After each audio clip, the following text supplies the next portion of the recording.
There are enough back, I'm told, that we should begin. We're trying to keep on a program here, and in accordance with that, let me introduce myself quickly. I'm Bill Lockhart, an emeritus professor of law at the law school, which basically means that we'll let you stick around if you don't break any rules. And I may break a rule or two, but I will try to be very brief. And so we have two speakers in this segment of the program. First, we have Patricia Gude, who is a research analyst at the Headwaters Economics Group. And she's going to be talking to us on commerce, community welfare, and the parks. And if I said anything more, I'd be breaking the rules and probably kicked out. So without more, except to say that what she really introduced herself as is Patty Gude.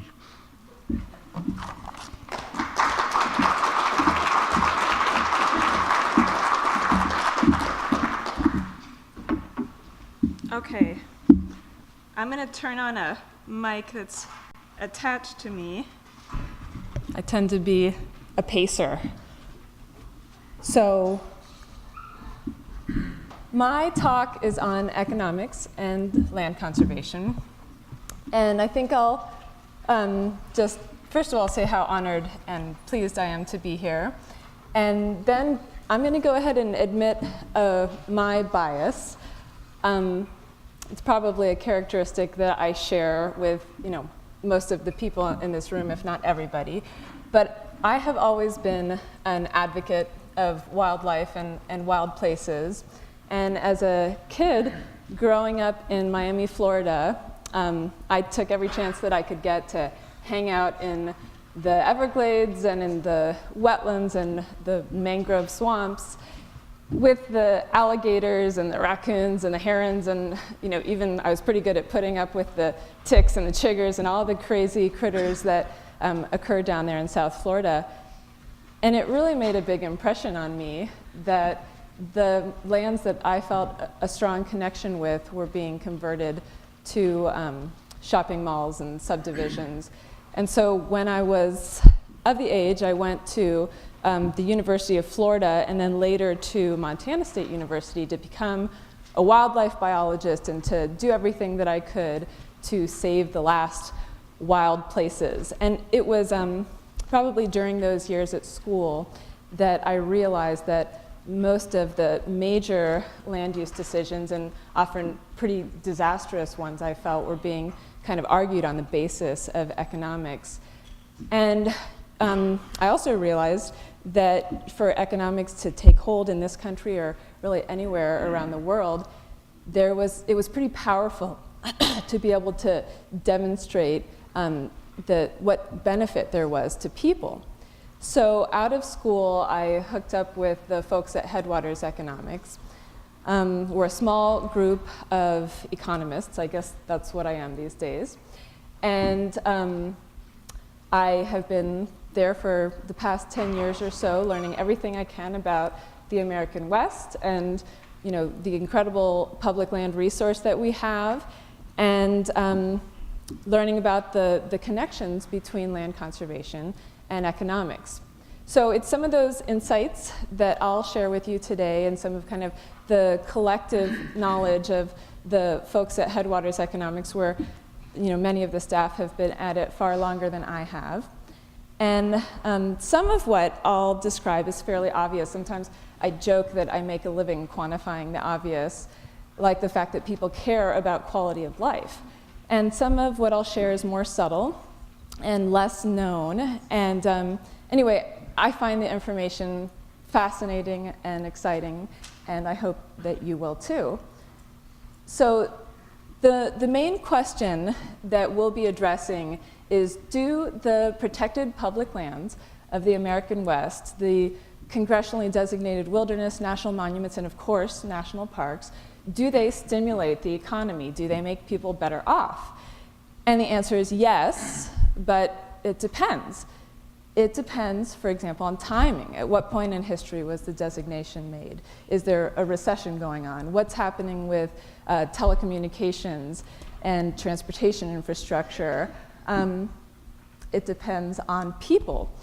The mobility of the workforce, for example, whether there are large numbers of people seeking to retire to areas rich with natural amenities. And very importantly, it depends on access to markets. Is there an airport nearby? What is the ability of the local population to kind of connect with the rest of the world?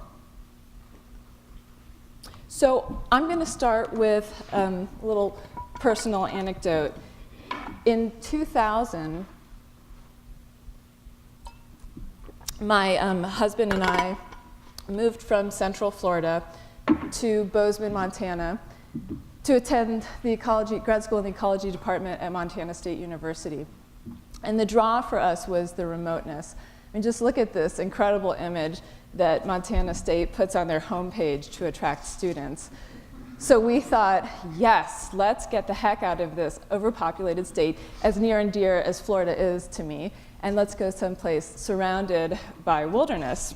So while I was there, my graduate research was looking at, was investigating kind of growth and development patterns in these 20 counties surrounding Yellowstone and Grand Teton National Parks. And what people told me that I would find was that tourism was the major driver of growth in this region. And other people said, no, no, no, that's not right. You know, our economy is still very largely driven by agriculture and mining and timber. What I found in my research was that people's, I guess you could say, their perception of the economy was vastly oversimplified.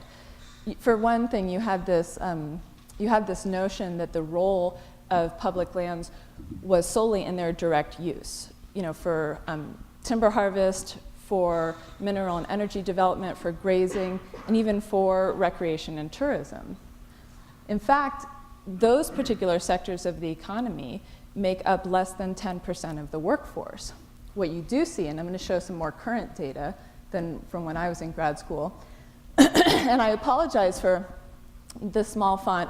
I grabbed these charts off of our website. But what you do see is a kind of domination in the economy by the service sector. So services on these two charts are shown in green. And this left-hand, yeah, your left, this left-hand chart is showing the share of jobs by sector, with services occupying about, you know, or representing about 60% of the jobs in the Greater Yellowstone. And this chart over here is showing the change in jobs in the past decade. And again, you can see that if the bars extend to the right, that's growth in employment, and to the left, that's, you know, loss of jobs. And in both cases, services are, you know, pretty much the dominant feature on these charts. So what are services? These are jobs that are not necessarily directly tied to natural resources. They're, I guess you could think about them more about doing. It's, you know, it's driving a bus, it's managing a project, it's performing surgery. Services encompasses all of those types of jobs. It's an incredibly diverse sector, everything from, you know, a geologist to a plumber to an architect, and the wages are also really diverse. From minimum wage to a comfortable salary to, you know, wages that you might associate with doctors and lawyers, which also fall under services. And this trend is not only occurring, of course, in the Greater Yellowstone region. This is a national trend, and I'm showing some data here for the West. And you can see how remarkably similar these charts look to the previous charts for the Greater Yellowstone region. So it would seem that a fair kind of measure of success for Western communities these days is whether they're attracting the high wage component of services.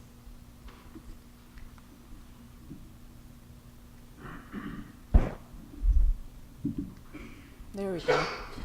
Okay, so I want to take just a couple of minutes to, I guess, get into a little bit more detail on the role of tourism. It's relevant to the discussion about the economic role of national parks because that conversation often gets pigeonholed into this discussion of, for example, visitor spending and maybe the jobs that are directly associated to that visitor spending. And in fact, one of the more popular kind of data interactives on our website shows exactly those data. So I'm showing you a screen capture where I already selected Yellowstone National Park, and what you see is in the top half, you have some data on visitor spending, and in the bottom half, you have jobs supported by that visitor spending. And so I want to look at 2010, which is in this column right here, and let's investigate this number. So 5,572 jobs in that particular year were estimated to be supported by visitor spending. Well, as you could well imagine, when you compare that to the total size of the greater Yellowstone's economy, that's a pretty small slice of the pie. So one might incorrectly, I think, conclude from those data that the effect of the national park on the region's economy is pretty small. But in truth, what's happening is that the impact of Yellowstone National Park, Grand Teton National Park, and all the surrounded protected public lands is much further reaching than these data would suggest because of the fact that people are basing their decisions on where to live and where to work, at least partly on quality of life considerations. So another little story is that I remember my boss, Ray Rasker, telling me about an interview project, this is related to tourism. He was telling me about an interview project that he did in the 1990s where he was interviewing business owners in the greater Yellowstone area. And he found that I think it was 3 out of 5 of them first came to the area as tourists and then decided to stay and grow their businesses there. So when you think about the implications of that for the role of tourism, I think it's really insightful. It means that it's not just about the money that people spend when they're visiting, but it's also about whether the local natural amenities, the fly fishing, the hunting, the skiing, the presence of national parks, whether those features serve to attract people as migrants who then bring their money and their businesses with them. So there's a lot of examples of that going on. This is a company, it's a big software company, Right Now Technologies, based in Bozeman, Montana. And they have used the great outdoors to attract talent. They recently sold to Oracle for over $1 billion, but the management there realized that they could capitalize on the incredible landscape, that they could capitalize on the presence of Yellowstone and Grand Teton National Parks and the proximity of Bozeman to those parks, and just the natural amenities in general. So when this company first opened, they needed to hire 100 engineers. And one of the ways that they did that was they took out a full-page kind of spread in the San Francisco Chronicle, and it had a picture of a downhill skier, powder flying everywhere, waist deep in powder, and it had the words, "Come work where you live." There's also lots of examples of cities that use natural amenities to attract residents. So here we have an ad from the Economic Development Council of Cedar City, Utah, where I-15 Rail, Southern Utah University, Workforce Technology, and Ideas connect. So one of the points is that Cedar City, Utah, Bozeman, Montana, these places are not isolated anymore. They have high-speed internet. They have companies like FedEx and UPS that deliver everywhere. And very importantly, they have airports with direct flights to major population centers. So these cities and cities all over the West with these types of characteristics can now attract the architects, the attorneys, the biotech companies. And one thing about those types of workers, though, is that they tend to travel by air somewhere between 60 and 400% more than the general workforce. So I guess one of the lessons of this example is that the natural amenities in and of themselves are not really enough, that there's other considerations, for example, an airport, that need to be taken into account. But generally, people are saying more and more, why would I live in Atlanta or Chicago or New York when I can move to the West and I can go hiking with my kids after work, or mountain biking after work, or where instead of my hour-long commute in the morning, I can have some peaceful time fly fishing. And I guess that, kind of a take-home lesson from all of these examples is that we should kind of open our minds to the fact that there's no longer just the benefit of public lands in only their direct use. While timber and mining and agriculture and tourism are all still important, there's this new value in our protected public lands in their ability to help make communities more attractive places to live and work. So let's get into, just for a little while, into a little bit more of the nuts and bolts of some of the economic transitions that we've experienced in our country recently. There's 3 drivers of change that I want to explore a little bit. The first one is how we produce goods, the changed nature of goods production. The second one is amenity migration. And the third is a major shift in demographics that we're experiencing in this country. So for the changed nature of goods production, it's kind of first and probably most significant driver of change. Let me give a couple of examples of how this is unfolding. In 1920, the vast majority of the cost of producing a car went to, I guess you'd call them routine laborers and investors. At that point, about 15% of the cost of producing a car went to people in kind of service professions. These are the designers, the engineers, financial strategists, lawyers, marketers, all of those types of professions.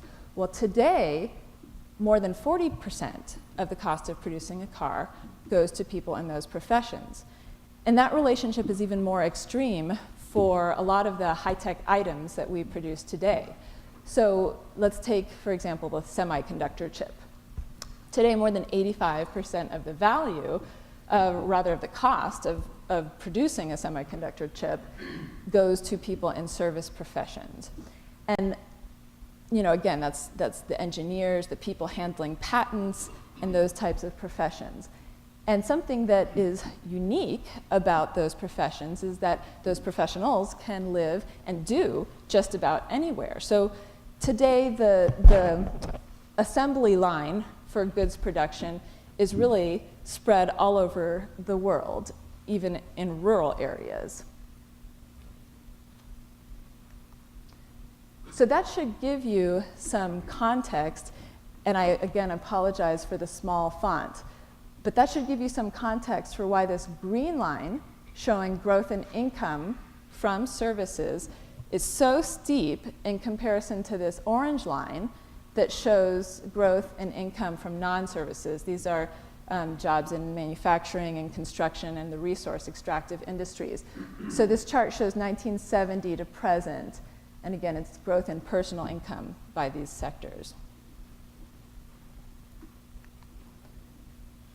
Something else interesting that is a result of kind of this economic transition that we've been going through is that some of the goods producing sectors that are often thought of as kind of the core of the Western economy, agriculture, timber, mining, today those jobs in those sectors, that they only make up less than, just a hair less than 3% of the workforce.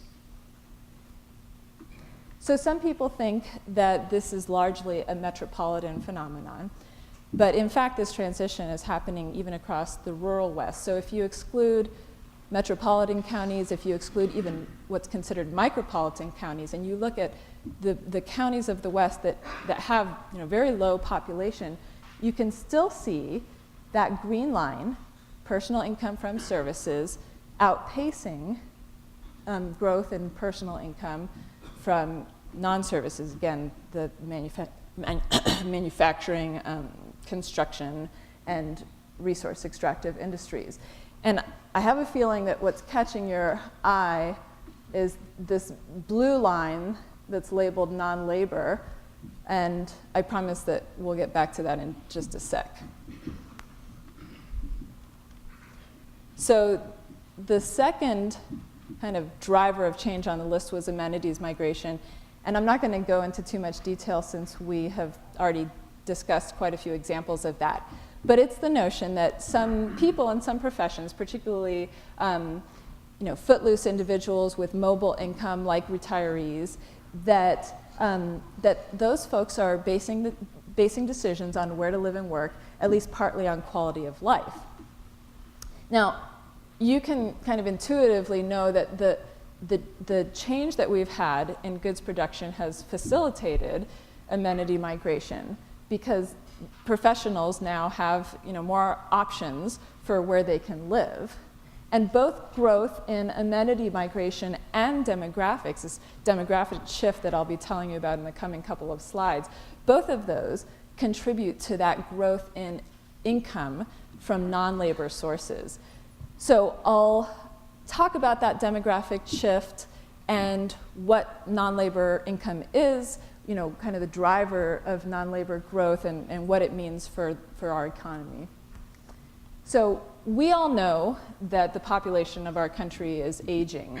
I guess you could call it the age tidal wave that's headed our way is the retiring baby boomers. These were folks that in 2010, which is represented by this darker green kind of amorphous blob, baby boomers were between the age of 45 and 63, so you can see that hump.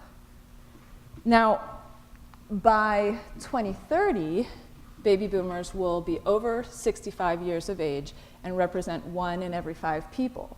That's what, the hump has moved up here by 2030. Where that major shift in demographics that our country is experiencing really shows up is in income figures. So for example, in the West, more than a third of income, and actually this is representative of national income figures as well, more than a third of personal income comes from non-labor sources. So this is predominantly investment and retirement-related income. Non-labor income is things like stock market earnings, it's 401k plans, it's Social Security payments, and it's also medical payments like Medicare and Medicaid. And these payments, this income, has the ability and does, stimulate other sectors of the economy like retail trade and construction, and most notably the healthcare sector because of the connection with the aging population. So this is, probably one of the biggest economic trends. It's affecting, it's linked to the aging population. These folks are retiring more and more to rural destinations based on natural amenity considerations. And it's just something that we're going to watch unfold in the coming few decades. All right, so what does all this mean for national parks?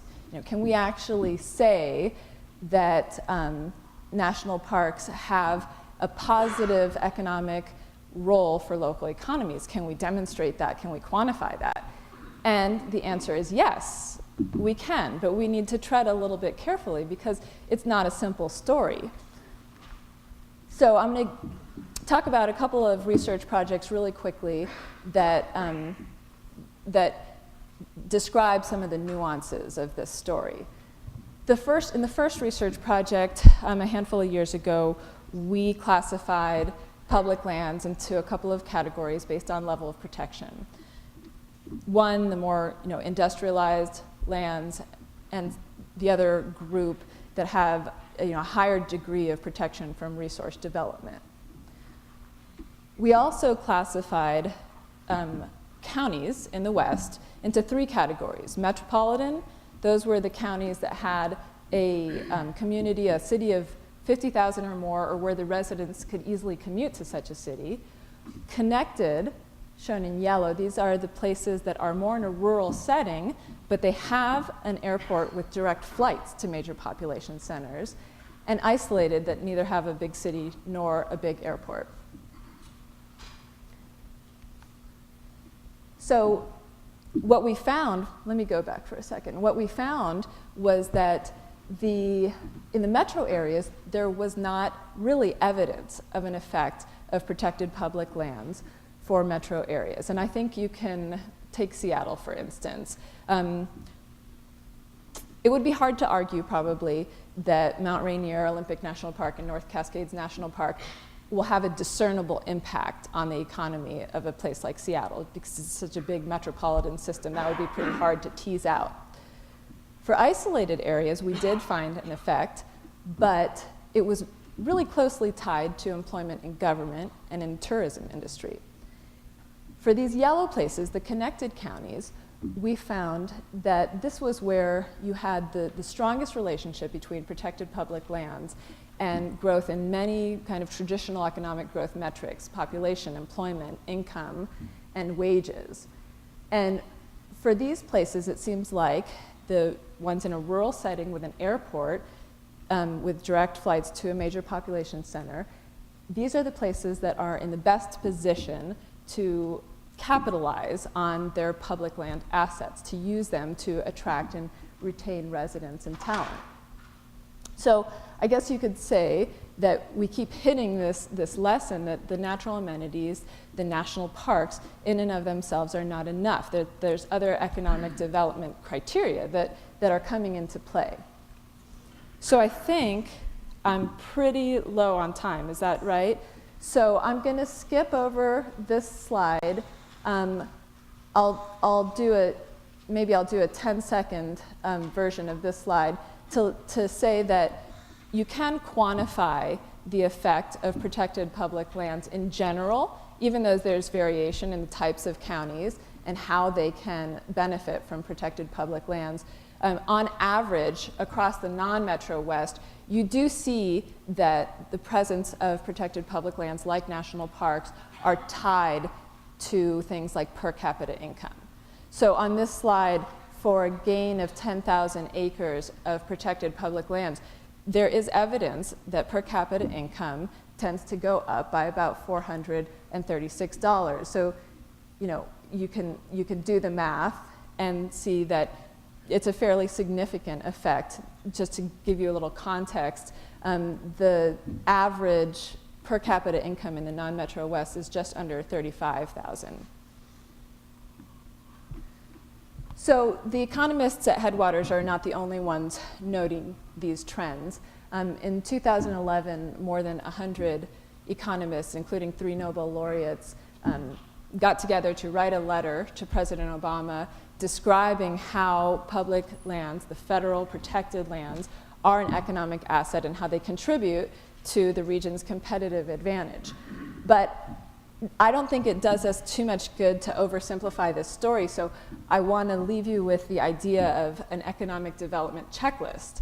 And on that would be factors like an educated workforce and transportation and communications infrastructure, access to raw materials, and some of the factors that are more traditionally associated with economic development. And quality of life is on that list. So the role of natural amenities, national parks, is an important part of that list. I also want to leave you with a couple of resources. I brought a document. I only have about a dozen copies, but I'm happy to email it around, that describes the topics that I went through in this presentation, and it provides some links to additional resources and some papers that can be cited on this topic. And then there's the economic profile system. This is a little software application that you can download from our website that runs in Excel, and it generates reports on economic and demographic data. And most of the data that I've included in this presentation is available from the economic profile system. So, it's just headwaterseconomics.org. if you want to go and play with that fun tool.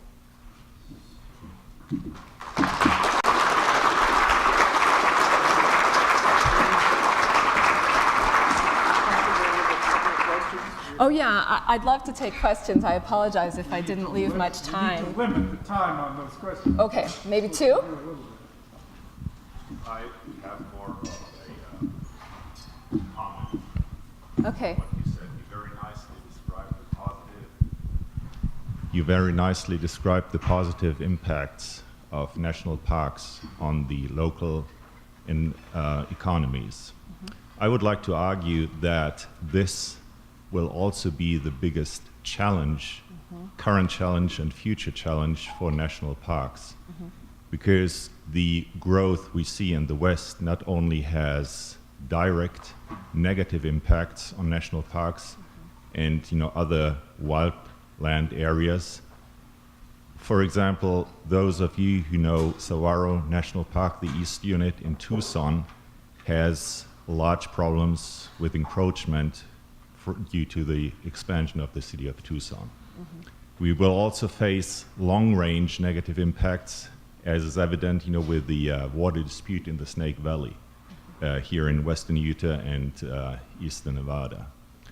So what will be good for the economies may long-range be actually the death sentence for the parks, because due to fragmentation and encroachment, the parks will serve as islands in a sea of urbanization or decentralized urbanization, and in terms of ecology and biodiversity, that is not sustainable to maintain their current characters. Yes, I'm in total agreement with you. It really is a double-edged sword. So I probably shouldn't admit this, but sometimes in Headwaters Economics, we've made a joke that the best thing for the environment is a huge recession. But in actuality, we've learned from other countries that when there truly is poverty, conservation, land conservation is one of the last things on people's minds. So I think that it's a balance, and to some extent, the urbanization will happen one way or another. So linking the connections between the economy and land conservation can serve to, I guess, have people be more enthusiastic about land conservation. And while this urbanization is going on, you want people willing to say, we care about our environment, we care about land conservation, and we're going to benefit from it too. So I agree with you, and I think that we have to navigate this carefully. I think we have to limit it there at this point, and I hope you have a chance to talk with Patty Gude later. Sounds good. And